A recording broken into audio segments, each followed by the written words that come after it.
Merci, Monsieur le Président. Monsieur Juncker, Monsieur Barnier, vous nous dites, s'agissant du Brexit, à la fois non à la proposition de Boris Johnson et non à une sortie sans accord. Vous refusez la proposition du gouvernement britannique alors qu'à l'évidence, elle est une position qui est équilibrée.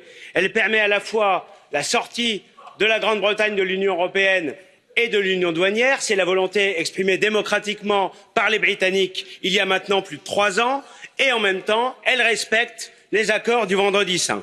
Vous présentez le backstop, négocié entre vous et Theresa May, mais contre l'avis des Britanniques, comme un filet de sécurité. Vous savez très bien qu'il est beaucoup plus que cela. En réalité, il consiste à maintenir la Grande-Bretagne dans tous les dispositifs existants de l'Union européenne avec la même contribution financière et que cette situation puisse être durable si le problème épineux de la frontière irlandaise n'est pas résolu. Vous savez très bien que la position que vous défendez, elle est inacceptable pour les Britanniques, inacceptable pour la majorité à la Chambre des communes et elle aboutit à une situation de blocage total dont vous porterez la responsabilité. S'agissant du cadre financier pluriannuel, ce sera le débat du prochain Conseil.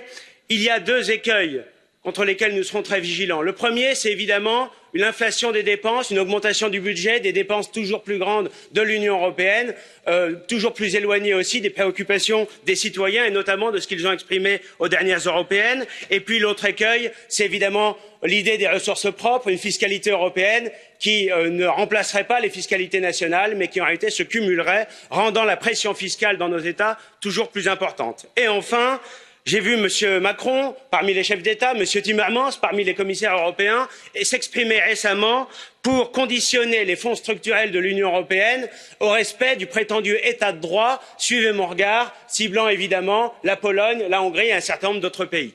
Il faudrait quand même qu'ils se souviennent qu'aux dernières élections européennes, le parti Droit et Justice en Pologne, le Fidesz de Viktor Orban en Hongrie, sont les partis qui, tout pays confondu, tout parti politique confondu, ont obtenu les meilleurs résultats. C'est ceux qui ont la plus grande légitimité démocratique. Ça devrait inciter la Commission européenne à les respecter, car la Commission n'aura jamais la légitimité démocratique qu'ont ces chefs d'État et de gouvernement, alors même que l'Union européenne refuse de conditionner, par exemple, les aides financières accordées aux pays africains à la maîtrise de leurs flux migratoires. Elle voudrait dans le même temps, à l'intérieur de l'Union européenne, mettre des pays au ban et les priver des ressources financières dont ils doivent légitimement prétendre, sous prétexte qu'ils ne respecteraient pas un prétendu état de droit qui est en réalité devenu une arme politique contre eux. Je vous remercie.